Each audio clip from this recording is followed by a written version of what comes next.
7 de abril, viernes. Un silencio extraño había caído sobre el campamento. Yo sabía que aquella no iba a ser una noche como las anteriores, pero, a pesar de ello, noté en el ambiente una especie de pesada turbulencia.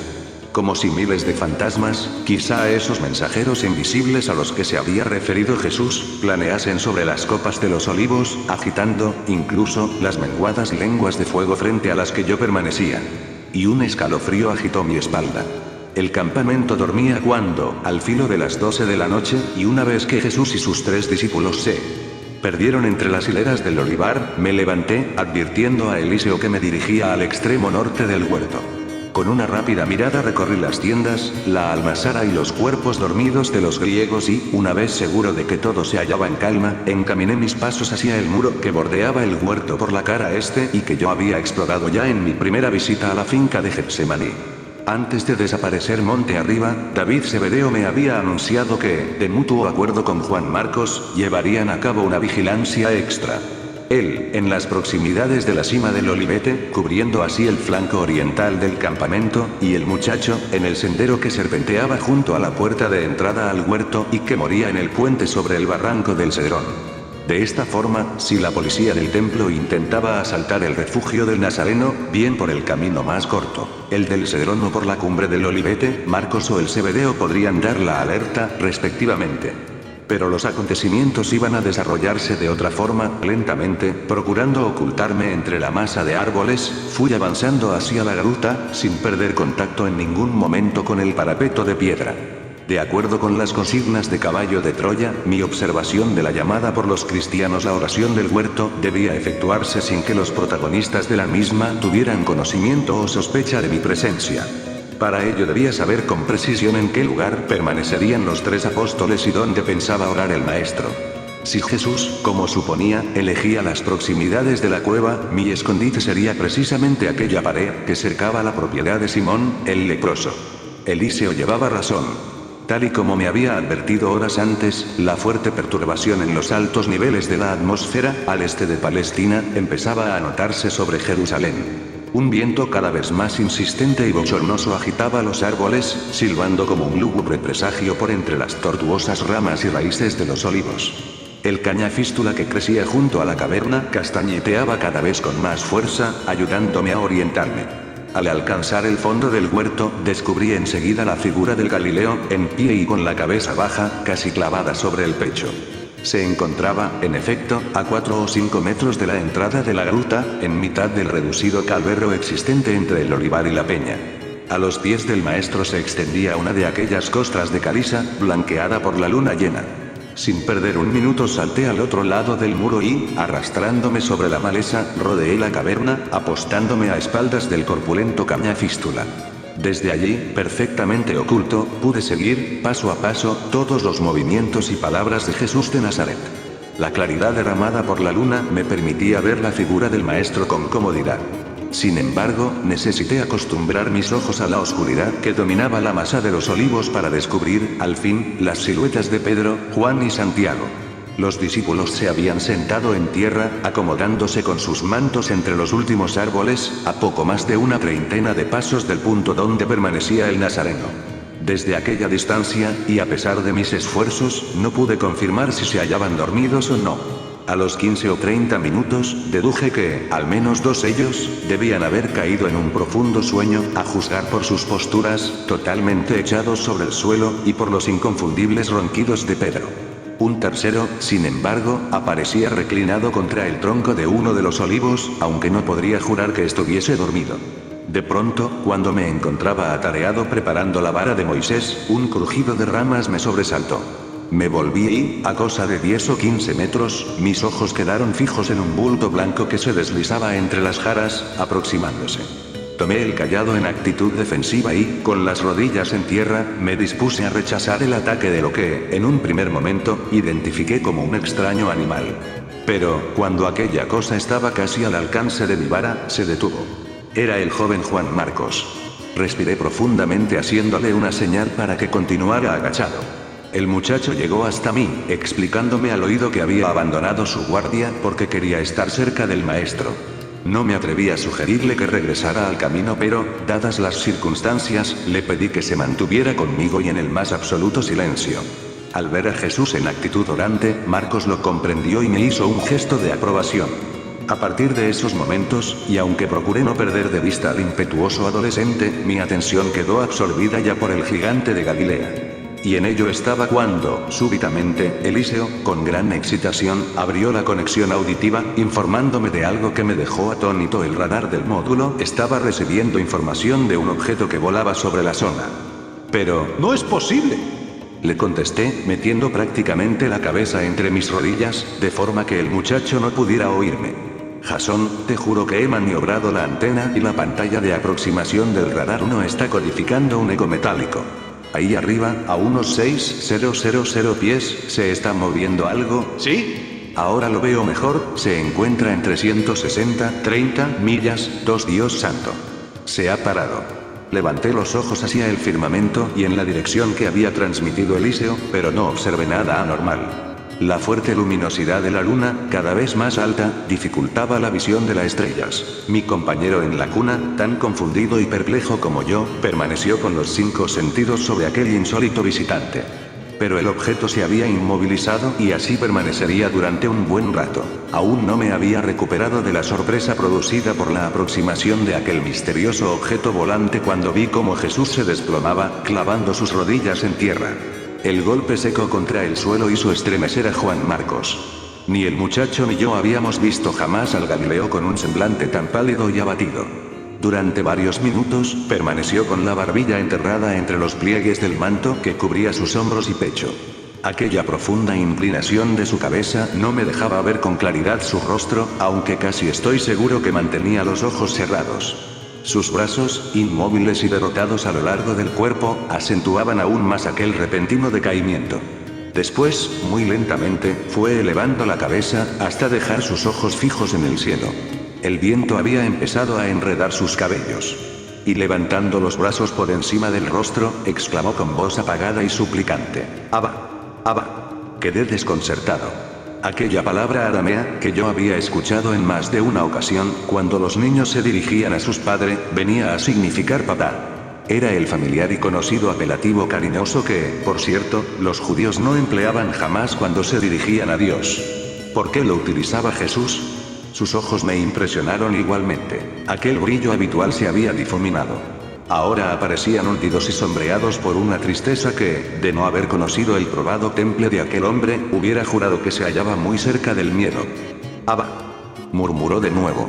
«He venido a este mundo para cumplir tu voluntad y así lo he hecho. Sé que ha llegado la hora de sacrificar mi vida carnal». No lo rehuyó, pero desearía saber si es tu voluntad que beba esta copa. Sus palabras retumbaron en el huerto como un timbal fúnebre.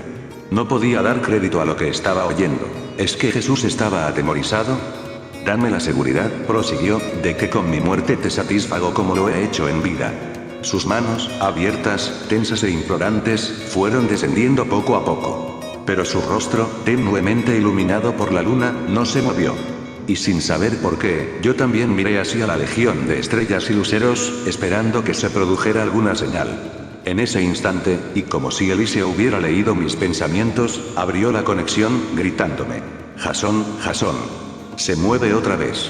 Ese objeto se está desplazando, no puedo creerlo. Ha cambiado el rumbo. Ahora está siguiendo el radial 2401, Jasón, viene hacia aquí.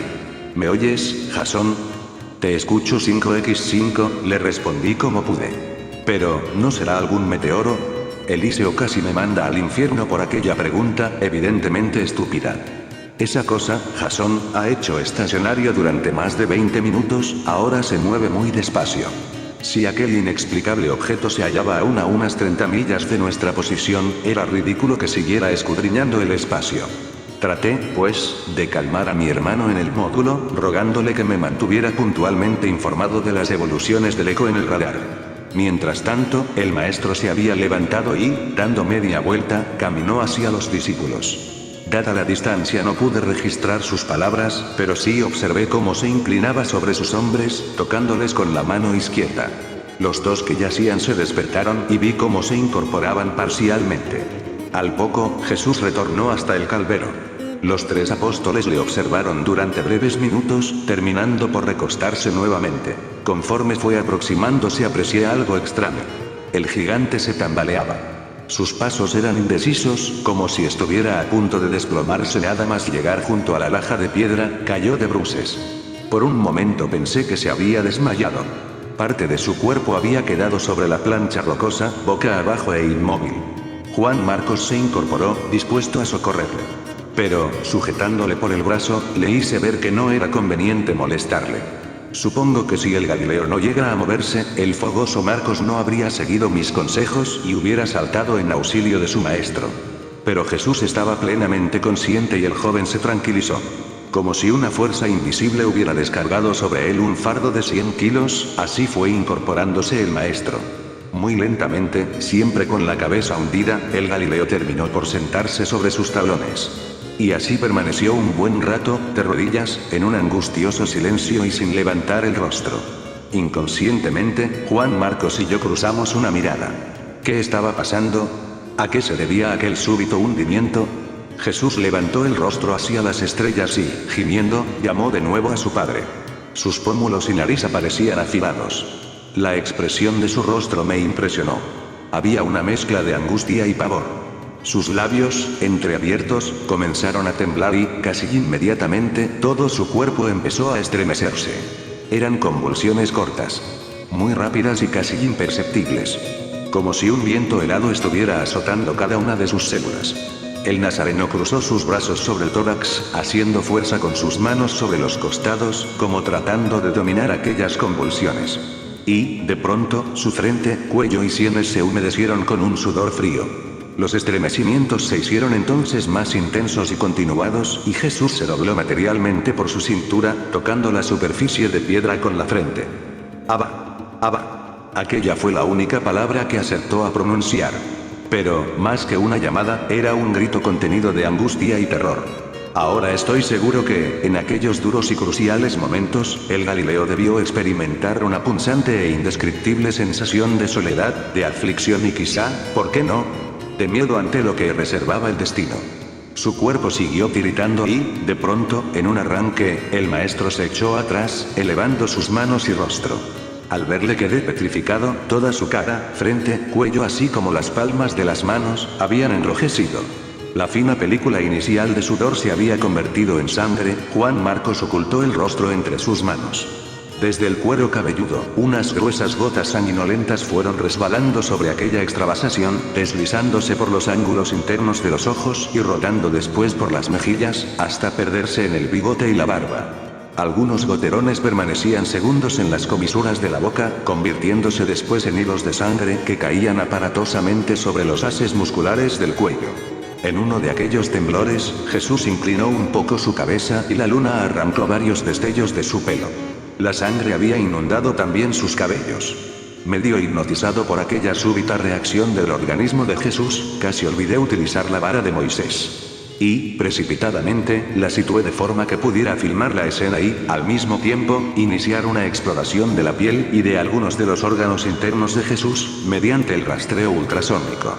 Como ya comenté anteriormente, el cayado encerraba, entre otros dispositivos, un equipo miniaturizado, capaz de emitir este tipo de ondas mecánicas o ultrasonidos. La cabeza emisora dispuesta en la parte superior de la vara, a 1,70 metros de la base, había sido acondicionada para captar las ondas reflejadas, ampliándolas proporcionalmente y acumulando la información en la memoria de titanio del computador nuclear. Una vez en el módulo, los ultrasonidos, previamente codificados, podían ser convertidos en imágenes, analizando los órganos y las reacciones fisiológicas del maestro, tratando así de encontrar explicaciones. El orificio común de salida y proyección de estos delicados sistemas había sido igualmente camuflado con una banda de pintura negra. Y en el filo de dicha banda, Caballo de Troya había dispuesto otros 2 clavos de cabeza de cobre. Al pulsar cada uno de ellos quedaba activado automáticamente el mecanismo correspondiente, bien el de ultrasonidos o el de teletermografía. Con el fin de orientar con precisión cada uno de estos flujos, la misión me había dotado de unas lentes de contacto a las que llamábamos crótalos. Estas lentillas especiales, del tipo duro, fueron fabricadas con un producto de una calidad muy superior al que normalmente utilizan los laboratorios de óptica y que, dado su carácter secreto, no puedo revelar. Lo ideal, por supuesto, hubiera sido el uso de unas gafas de visión nocturna, con las que poder seguir la trayectoria del láser infrarrojo, así como los cambios de colores en el cuerpo del nazareno, capaces de permitir una aceptable circulación de la lágrima en el ojo y una excelente oxigenación de la córnea. El general Curtis me había advertido encarecidamente que no abusase de las mismas, limitando su uso a períodos máximos de 30 o 40 minutos. Y rápidamente pulsé el clavo que accionaba la emisión de ultrasonidos. El espectáculo que se ofreció a mis ojos, aunque en realidad debería decir a mi cerebro, fue casi dantesco. El rostro, cuello y manos de Jesús se volvieron de un color azul verdoso, consecuencia del descenso de su temperatura corporal en dichas zonas, probablemente por el efecto refrigerante del sudor y de la sangre que emanaban por sus poros. La túnica emitía un blanco mucho más intenso, mientras el manto lucía una tonalidad más oscura, casi negra. El follaje verde del olivar estalló en un rojo indescriptible, al pulsar la cabeza del clavo a su segunda posición, la más profunda. De la parte superior de la vara de Moisés surgió un finísimo rayo de luz rojiza. Era el láser infrarrojo. Y sin perder un segundo lo dirigí hacia el rostro, cuello, cabellos y manos del nazareno. Por supuesto, ni Juan Marcos ni nadie que hubiera podido presenciar aquella escena habría visto ni oído nada. Como ya dije, el láser trabajaba en la frecuencia del infrarrojo y, por tanto, resultaba invisible al ojo humano. Después de un minucioso recorrido sobre las áreas ensangrentadas, cambié la frecuencia de los ultrasonidos, haciendo retornar el clavo a su primera posición, centrando el haz de luz en la parte superior del vientre del rabí. De esta forma, explorando el páncreas, quizá obtuviésemos una explicación satisfactoria sobre el origen de aquel sudor en forma de sangre. Cuando, a nuestro regreso de este primer gran viaje, Caballo de Troya pudo analizar el cúmulo de imágenes obtenidas por estos procedimientos, los especialistas en bioquímica y hematología llegaron a varias e interesantes conclusiones. Aquel sudor sanguinolento o hematohidrosis había sido provocado por un agudo estrés. El nazareno, tal y como yo había podido apreciar, se vio sometido a un profundo decaimiento, motivado, a su vez, por una explosiva mezcla de angustia, soledad, tristeza y, quizá, temor ante las durísimas pruebas que le aguardaban. Esta violenta tensión emocional, según los especialistas, había conducido a la liberación de determinados elementos existentes en el páncreas, que forzaron la ruptura de los capilares, encharcando las glándulas sudoríparas. Una vez rotos los poros subcutáneos, la sangre fluyó al exterior, mezclada con el sudor. El fenómeno, tan aparatoso como raro, es, sin embargo, perfectamente posible desde el punto de vista médico. El evangelista Lucas, en este caso, sí había acertado. Pierre Benoit cuenta en una de sus obras cómo en 1914, un soldado que estaba a punto de ser conducido ante un pelotón alemán de fusilamiento, sudó sangre, como consecuencia del pavor insuperable que le produjo aquella angustiosa situación. Y aunque esta expulsión sanguinolenta o extravasación, que no hemorragia, en el Hijo del Hombre no representó una pérdida importante de sangre, los informes de Caballo de Troya sí estimaron en cambio que dejó la piel de Jesús en un alarmante estado de fragilidad. Esta circunstancia resultaría determinante, de cara a la carnicería, más que suplicio, a que sería sometido pocas horas después. Me refiero, naturalmente, al castigo de los azotes. Aquella ruptura generalizada de la red de capilares o finísimos vasos por los que circula la sangre bajo la piel convertiría la flagelación en un trágico baño de sangre. Una de mis preocupaciones en aquellos primeros momentos del fuerte estrés sufrido en el huerto fue el seguimiento del ritmo cardíaco y arterial de Jesús. Al dirigir los ultrasonidos sobre el corazón, el efecto Doppler arrojó un ritmo de 135 pulsaciones por minuto. En cuanto a la tensión arterial, la cifra se había elevado a 210 de máxima. El ritmo cardíaco normal del nazareno fue calculado en 60 latidos por minuto y su tensión arterial media en 130 máxima y 80 mínima. Aquello significaba, evidentemente, una profunda alteración orgánica. Los especialistas de Caballo de Troya estimaron asimismo que la descarga previa de adrenalina en el torrente sanguíneo de aquel hombre, a la vista de la resistencia arterial periférica, pudo ser del orden de 10 microgramos por kilo y minuto. Poco a poco, al cabo de 10 o 15 minutos, conforme el rabí fue serenando su espíritu, el ritmo cardíaco y arterial fueron recobrando la normalidad. Sin embargo, aquella dura prueba en opinión de los expertos en nutrición, significó, además, el total agotamiento de las 750 calorías suministradas al organismo en la reciente cena. El estrés debió suponer un consumo de calorías sensiblemente superior a esa cantidad, por lo que el nazareno, en opinión de los médicos de Caballo de Troya, tuvo que empezar a tirar de sus reservas naturales posiblemente a partir de la 1 o las 2 de la madrugada de este viernes. Con aquel aporte energético, y suponiendo que Jesús se hubiera retirado a descansar inmediatamente, el organismo hubiera podido aguantar hasta las 8 de la mañana, aproximadamente. Pero, con la crisis iniciada en el huerto de Getsemaní, los especialistas, como digo, estimaron que el organismo del Hijo del Hombre tuvo que iniciar una lipólisis o disolución de la grasa del tejido adiposo, con el único fin de suministrar ácido graso y sobrevivir. Las reservas de glucógeno o azúcar concentrada se agotarían en cuestión de horas, y la naturaleza del Galileo no tendría otra alternativa que echar mano, repito, de sus grasas. La situación del maestro, desde un punto de vista puramente médico, empezaba a ser delicada. A los 15 o 20 minutos de iniciado aquel primer chequeo, a base de ultrasonidos, desconecté el láser, deshaciéndome de las crótalos. Juan Marcos seguía con el rostro oculto por las manos, negándose a mirar a su maestro. Pasé mi brazo por sus hombros y acaricié su cabeza. Poco a poco, fue descubriendo su cara. Estaba llorando. En el calvero, el Galileo había ido bajando sus manos. Las convulsiones habían cesado y también el flujo de sangre.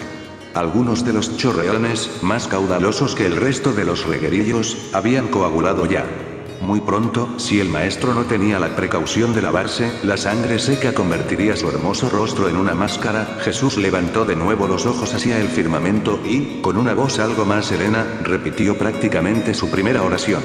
Padre, muy bien sé que es posible evitar esta copa.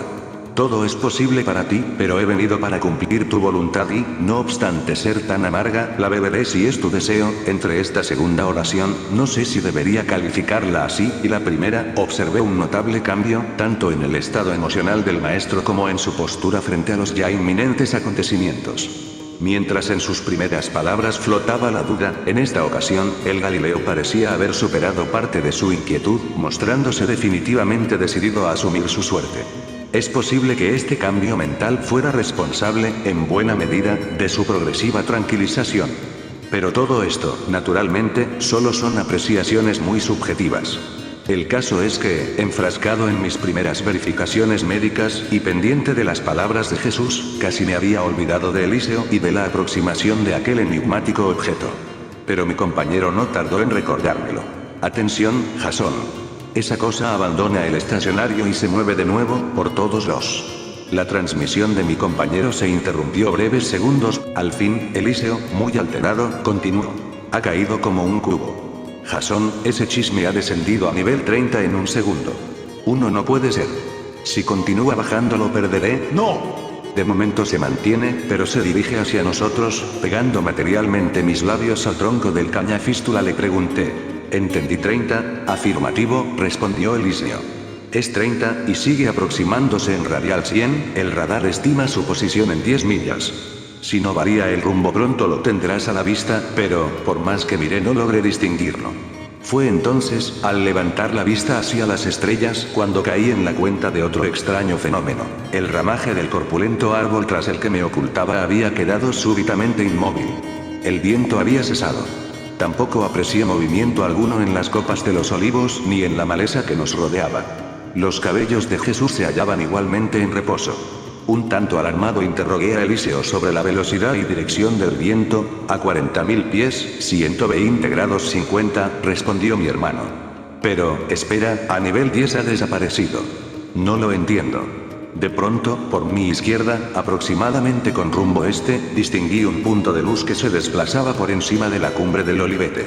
Venía derecho hacia nuestra posición y con una trayectoria que, en principio, me pareció totalmente horizontal al suelo. Atónito y medio tartamudeando presioné mi oído derecho. Eliseo. Lo estoy viendo. Hacia las 9 de mi posición. Trae rumbo este, pero, por todos los diablos, ¿qué es eso? La respuesta del módulo serviría para confirmar que no era víctima de una alucinación. Afirmativo, exclamó Eliseo, tan desconcertado como yo. La pantalla de altura sigue detectándolo a nivel 10, ahora acaba de sobrevolar la cuna. Lo tengo colimado, velocidad. Es increíble. No llega a las 60 millas por hora, pero, ¿qué pasa? La comunicación volvió a interrumpirse. Fueron segundos eternos, entre tanto aquella luz había alcanzado nuestra vertical. Y se detuvo. Jasón. Apareció al fin mi compañero. Jasón, ¿me recibes? Afirmativo, me apresuré a responderle. Y lo tenemos sobre nuestras cabezas, Jasón, algo está ocurriendo en el radar. Esa cosa está bloqueándome, ¿se aprecia descenso de nivel? Negativo, contesté sin perder de vista la luz. Parece que sigue en estacionario. Apenas se había terminado de transmitir estas palabras a Eliseo cuando, en décimas de segundo, la luz efectuó una caída libre, inmovilizándose quizá a 50 o 100 metros sobre el calvero. Todo fue tan vertiginoso que no tuve tiempo de nada. Quedé paralizado. Y, como yo, Juan Marcos y, supongo, todo cuanto se hallaba en derredor nuestro. Yo seguía absolutamente consciente. Veía y escuchaba, pero no acertaba a mover mis músculos. Mi aparato locomotor no obedecía a los impulsos de mi cerebro y de mi voluntad. Era inútil que tratase de forzarlos. La proximidad de aquella luz circular, de un blanco superior al de la soldadura autógena y potentísima, nos había inmovilizado. Durante los segundos que duró aquello, sí pude oír la voz de mi compañero en el módulo que, sumamente preocupado, no hacía otra cosa que llamarme, pero, como digo, a pesar de mis esfuerzos, no podía articular palabra alguna. Casi al mismo tiempo que aquella masa luminosa, de más de 50 metros de diámetro, hacía estacionario sobre el lugar, una especie de cilindro luminoso partió del centro del disco, iluminando a Jesús, las lastras de piedra y el terreno, en un radio aproximado de 5 o 6 metros. El maestro, con la cara levantada, no parecía alarmado. Y siguió de rodillas, mi confusión no tenía límites. ¿Cómo era posible que el nazareno no se sintiera tan aturdido y atemorizado como yo? Aquel miedo que me había invadido era compartido plenamente por mi joven compañero, a juzgar por la postura en que había quedado. El fulminante descenso de la luz le había hecho llevar sus brazos sobre la cabeza, en un movimiento reflejo de protección. Y así seguía, con el cuerpo encogido y el rostro apuntando hacia la silenciosa masa luminosa. No acierto a entender cómo llegó hasta allí, pero, casi en el instante mismo que el cilindro de luz blanca tocó el calvero, una figura humana, eso me pareció al menos, surgió sobre la laja de piedra, aproximándose inmediatamente al rabí. Estaba de espaldas a mí y, por supuesto, a pesar de la cegadora luz que inundaba la zona, su estructura física tenía que ser sólida y consistente. Una prueba de ello es que, al llegar a la altura del maestro, lo ocultó con su cuerpo. El pavor, posiblemente, agudizó aún más los escasos sentidos que seguía controlando. Y toda mi atención quedó polarizada en la figura de aquel ser. Era muy alto. Mucho más que Jesús. Posiblemente alcanzase los 2 metros y pico. No vestía como nosotros. Al contrario, su indumentaria me recordó la de los pilotos de combate de la USAF, aunque con un buzo mucho más ajustado y de un brillo intensamente metalizado. Aunque esta sensación bien podría haber estado mediatizada por la aguda claridad reinante. El mono parecía de una sola pieza, con un cinto relativamente ancho y de la misma tonalidad, similar a la del aluminio, que el resto del traje. Los pantalones, eso me llamó mucho la atención, se hallaban recogidos en el interior de unas botas de media caña y de un color dorado. En cuanto a su cabeza, solo pude ver la zona occipital y la nuca. Tenía un cabello blanco, lacio y abundante, que caía hasta los hombros. Indudablemente se trataba de un individuo musculoso y ancho de hombros. Aunque el silencio reinante era total, no alcancé a oír palabra alguna. Ignoro si hubo conversación. Lo único que pude percibir fue el movimiento del brazo derecho de aquel ser, dirigido hacia Jesús que, presumiblemente, debía continuar de rodillas. De no haber sido por Eliseo, tampoco hubiera ido capaz de contabilizar el tiempo transcurrido. Según mi compañero, aquel lapsus, en el que la conexión auditiva con el módulo quedó en blanco, duró entre 4 y 5 minutos, aproximadamente. Al cabo de este tiempo, la figura de aquel ser y el cilindro luminoso se extinguieron instantáneamente. Y he dicho bien, instantáneamente. No hubo, o, al menos, yo no pude apreciarlo, elevación de aquel ser hacia el disco luminoso. Y tampoco lo vi alejarse o desaparecer por el olivar, sencillamente, no tengo explicación. Acto seguido, la luz experimentó unos suaves balanceos, elevándose en vertical con una aceleración que me dio vértigo. En un abrir y cerrar de ojos, suponiendo que hubiera podido realizar dicho pestañeo, el objeto se convirtió en un punto insignificante, perdiéndose en el infinito. Casi al momento, tanto Juan Marcos como yo recuperamos nuestra movilidad. Y el viento volvió a soplar con fuerza entre las ramas de los árboles, mientras las cabras encerradas en la gruta balaban lastimeramente. Jasón. ¿Me recibes? Jasón. Por Dios. Contesta. La voz de Eliseo seguía repicando en mi oído. Inspiré con todas mis fuerzas, tratando de calmar mis nervios. Afirmativo. Le respondí con lo poco que me quedaba de voz. Roger. Al fin. Jasón, ¿estás bien? ¿Qué ha pasado? Como pude tranquilicé a mi compañero, indicándole que procuraría explicárselo más adelante. La verdad es que mi confusión había aumentado. Por un instante pensé que todo había sido una pesadilla. Pero no. Al dirigir la vista hacia el maestro mi perplejidad aumentó. La película sanguinolenta y los reguerillos que cubrían su faz, cuello y manos habían desaparecido. Su semblante, todavía pálido y demacrado, no presentaba, sin embargo, señal alguna del reciente fenómeno de hematohidrosis. Era imposible que Jesús hubiera tenido tiempo de acudir hasta algunos de los recipientes del campamento que contenían agua y proceder al lavado de su cara, cuello y manos. Además, aceptando este supuesto, yo le habría visto alejarse y, por supuesto, regresar junto a la roca. Por el contrario, estoy seguro, absolutamente seguro, que el maestro no había abandonado en ningún momento su postura, arrodillado sobre el calvero. Juan Marcos, incomprensiblemente, seguía agazapado detrás del muro de piedra, como si nada hubiera ocurrido. Más adelante, cuando le interrogué sobre lo sucedido aquella noche en el huerto, el muchacho respondió afirmativamente. Sí, me dijo sin darle excesiva importancia y como si hubiera sido testigo de otros sucesos similares, el padre hizo descender un ángel, claro que lo vi, el Galileo, mucho más sereno, levantó nuevamente su vista hacia los cielos y sonrió. Después, con paso firme, se incorporó, dirigiéndose hacia el filo del olivar. No sé cómo, pero la súbita presencia de aquel ángel, astronauta, fantasma o lo que fuera, había influido decisivamente en el ánimo del Hijo del Hombre. La expresión del evangelista, y el ángel le reconfortó, no podía ser más apropiada. El nazareno debió encontrar a sus discípulos nuevamente dormidos. Y tras gesticular con ellos, volvió sobre sus pasos, arrodillándose por tercera vez al borde de la piedra. Era asombroso. Ninguno de los discípulos parecía haberse dado cuenta de lo ocurrido. Probablemente, se hallaban dormidos.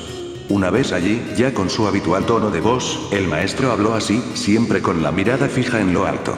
Padre, ves a mis apóstoles dormidos, extiende sobre ellos tu misericordia. En verdad, el espíritu está presto, pero la carne es débil. Jesús guardó silencio e inclinó su cabeza, cerrando los ojos. Después, a los pocos segundos, dirigió su rostro nuevamente a los cielos, exclamando: Y ahora, Padre mío, si esta copa no se puede apartar, la beberé. Que se haga tu voluntad y no la mía. Debían ser casi la 1 de la madrugada de aquel viernes, 7 de abril, cuando el gigante, después de permanecer unos minutos en total recogimiento, se alzó por última vez, acudiendo al punto donde sus 3 íntimos, por enésima vez, habían caído bajo un profundo sueño. Pero, en esta ocasión, el Galileo no retornó al calvero. Despertó a sus hombres y, poco después, los 4 se internaban en el olivar, perdiéndose de vista. He meditado mucho sobre aquellas extrañas palabras de Jesús. ¿Qué pudo querer decir cuando habló de apartar la copa? ¿Se refería a la posibilidad de evitar los suplicios y su propia muerte? Durante algún tiempo así lo creí. Pero, después de ser testigo de su horrenda pasión y de su increíble comportamiento, otra interpretación, más sutil si cabe, ha venido a sustituir a mi anterior hipótesis. Ahora he empezado a intuir la gran tragedia del maestro en aquellos críticos momentos de la llamada oración del huerto. No fue el miedo lo que posiblemente provocó su honda angustia y el posterior sudor sanguinolento. Él sabía lo que le reservaba el destino y, como demostró sobradamente, se enfrentó al dolor abierta y valientemente. Pero, del arruano de esas torturas, el Galileo sabía que llegarían también las humillaciones. Tuvo que ser la contemplación de esas ya inminentes vejaciones por parte de las criaturas que él mismo había creado lo que, quizá, le sumió en un agudo estado de postración. Si realmente era el Hijo de Dios, la simple observación, y mucho más el padecimiento, de la barbarie y primitivismo de sus hombres para con él mismo tenía que resultar insoportable. Salvando las distancias, imagino el brutal sufrimiento moral que podría significar para un padre el ver cómo sus hijos le abofetean, insultan, hieren e injurian. Juan Marcos y yo nos apresuramos a salvar el muro que nos separaba del calvario donde había tenido lugar la triple oración del muerto y, con idéntica prudencia, penetramos en el olivar, siguiendo los pasos de Jesús y sus hombres. Conforme nos acercábamos a la explanada del campamento, un pensamiento, quizá tan absurdo como inoportuno, seguía martilleando en mi cerebro. No podía borrar de mi mente las imágenes de aquel ser de más de 2 metros y del objeto porque aquello tenía que ser un vehículo tripulado, que había sido capaz de desafiar tan elocuentemente las leyes de la gravedad. ¿Qué clase de artefacto era aquel? ¿Qué tecnología podía soslayar semejantes aceleraciones y deceleraciones? 1. Y, sobre todo, ¿qué relación guardaba todo aquello con Jesús y con la divinidad? Hubiera dado 10 años de mi vida por haber registrado la conversación entre el maestro y aquel misterioso ser y maldije mi mala estrella, que no me permitió contemplar los rostros de ambos personajes e interpretar al menos lo ocurrido entre los dos. Desde entonces, una afilada incertidumbre anida en mi corazón. ¿Podía ser aquel un ángel? Si realmente era así, ¿qué lejos están los teólogos de la verdad? Cuando, al fin, nos asomamos al campamento, todo seguía más o menos igual. Los discípulos del maestro, profundamente dormidos, permanecían ajenos a cuanto acababa de suceder a pocos metros de las carpas. Y digo que todo seguía más o menos igual porque, coincidiendo con nuestro retorno, 2 de los agentes secretos de David Zebedeo entraban también en el huerto. Jadeantes y excitados preguntaron por su jefe. Fue Juan Marcos quien les señaló el lugar donde montaba guardia. El maestro, entretanto, había aconsejado a Pedro, Juan y Santiago que se retiraran a dormir. Pero los apóstoles, suficientemente despejados quizá con los cortos pero profundos sueños que habían disfrutado en las proximidades de la gruta, y cada vez más nerviosos ante la súbita llegada de los mensajeros, se resistieron. El fogoso Pedro, sin poder resistir la tentación, interrogó a uno de los agentes del Zebedeo. Y el hombre, acorralado por las preguntas de Simón, terminó por declararle que una partida de sicarios del Sanedrín y una escolta romana se dirigían hacia allí. Pedro retrocedió con el rostro descompuesto. Y, cuando intentó dirigirse a las tiendas, con ánimo de despertar a sus compañeros, Jesús se interpuso en su camino, ordenándole que guardara silencio. La recomendación del Galileo fue tan rotunda que los discípulos, desconcertados, quedaron clavados en el suelo.